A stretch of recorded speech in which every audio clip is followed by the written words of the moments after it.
All right, in the last study ball, we took a look at the opening game Thursday night, and we took a look at Dak Prescott, Zeke Elliot, and their roles in that, specifically Dak, and the way he bounced back from injury and played in that game. Today, I want to take a look at the approach that Kellen Moore, Dak Prescott, the Cowboys offense took in this game. It was brilliant.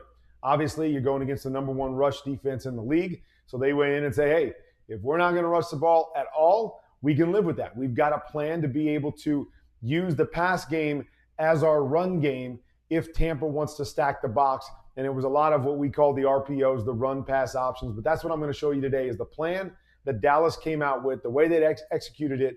And that was the reason that they didn't get impatient. They didn't try to force it to the inside. They just kept taking what Tampa's D was giving them.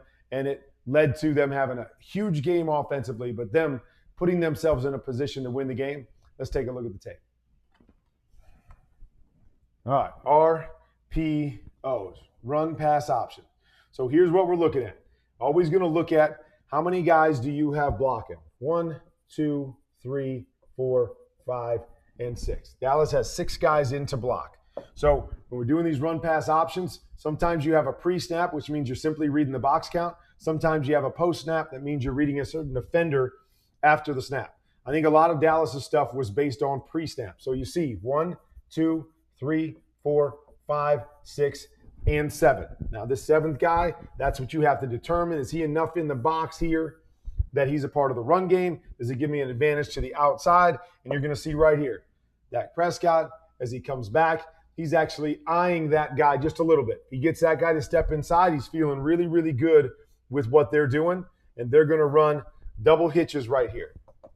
So I get that extra guy to commit to the box. No problem. Now I'm isolated with this guy right here. 1 to 2 based on what he does. See it right here. Dak sees it, reads it fast enough. He gets it out to that hitch outside. Got to make that catch right there. You see CD peeking back a little bit early. I think that caught him off guard. But that was the idea. Call runs.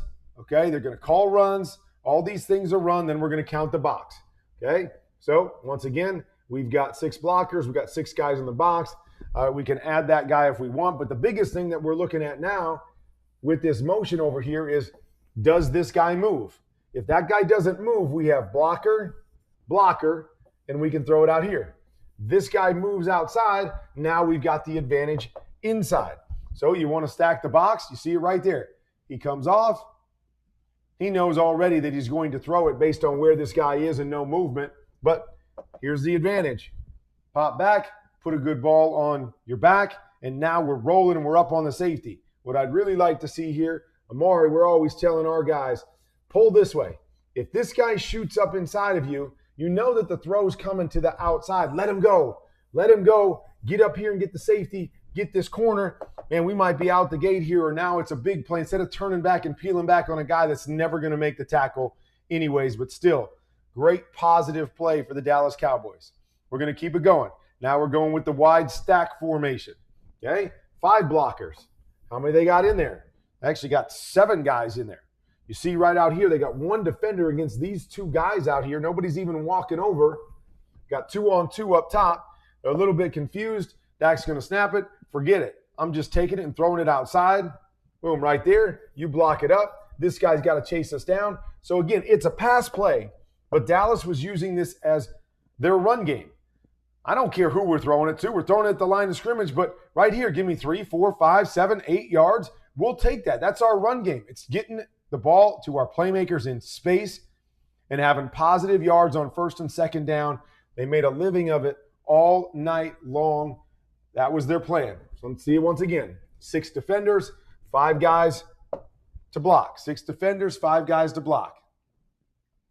What we're going to do, we're going to come out and throw it again. Now, look what Dallas did here. We just saw the one that they threw the now route to the outside. Same formation and everything. Tampa was misaligned last time. They had 7 in the box where they should have only had 6 even if they wanted to load it. Now they have 6. So now there's 2 on 2 on each side outside. But watch what Dallas does. We're going to fake the block here. He's going to go back to the middle. I'm going to fake that same now route. I'm going to wait for this guy to bite. Then I'm going to run what we call a now and go. You'll see it.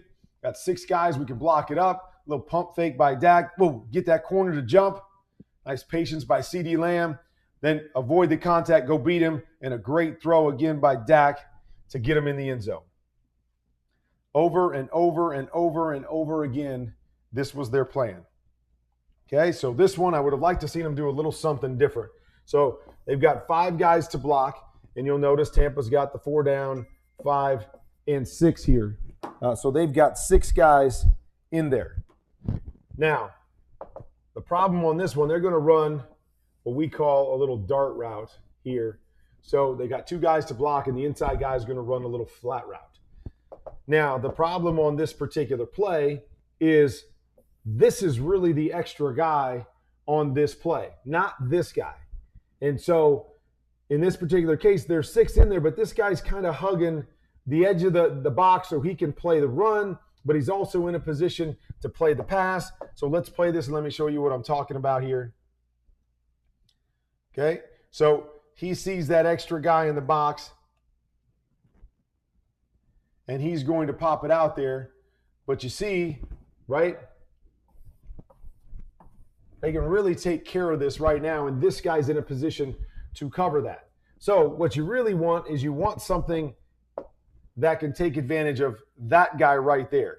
So that's really the extra guy. So I'd love to see them throw a now route over here with their receiver. So it's one-on-one out here. This guy forces himself outside the box. Now you can hand it off, and you've got numbers to that side. So that's the guy that really we should be throwing off of. So here we could actually just run this thing.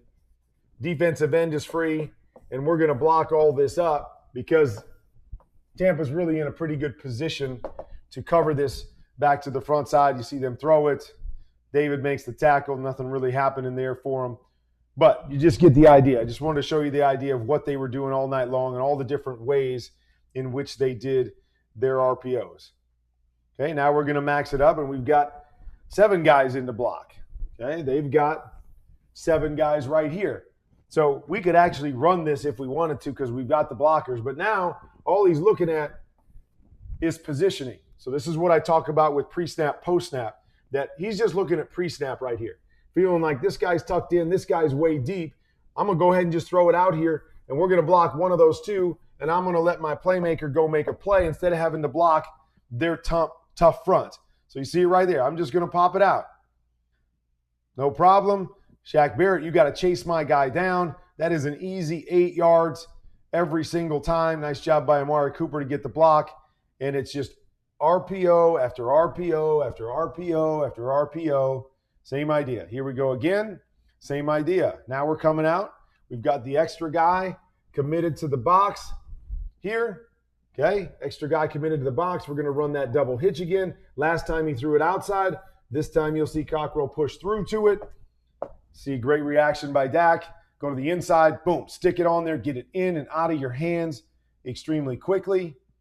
Hit that hole. Now we're up to the second level. And again, all of this stuff is their run game. In situations where they want to run the football, game situations where we just want to get 3 or 4 yards, keep the chains going. Look at the chunk plays and the completions and the big plays they're getting by taking advantage of what the Tampa D is doing and what they're trying to take away.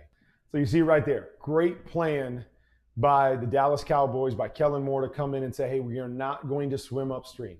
We want to run the football. We think we can run the football against this defensive front, but only if they give us the proper number count. We are not going to run against a loaded box. If they're going to load the box, we've got a bunch of playmakers on the outside. Get the ball into their hands. And Dak executed that perfectly, as you saw there, understanding when it was pre-snap, when it was post-snap, what he was seeing after the snap to be able to get it to the right guy. Really did a great job, and that to me is why they stayed in this game against the champs. Everybody saw the champs and their defense in the Super Bowl, and Patrick Mahomes, man, this defense is going to be tough to attack all year long. Hey, they went in. Dallas had a great plan. They attacked it beautifully, and that was the reason they were sitting there with just a couple minutes to go with an opportunity to knock off the champs when everybody thought the champs were unbeatable. So tip my hat to the Cowboys, Dak Prescott, Zeke, as we watched in StudyBall 1, Kellen Moore and the entire offensive staff are putting together a great plan, and then all the guys for going out and executing it on Thursday night, giving us a great way to kick off the season.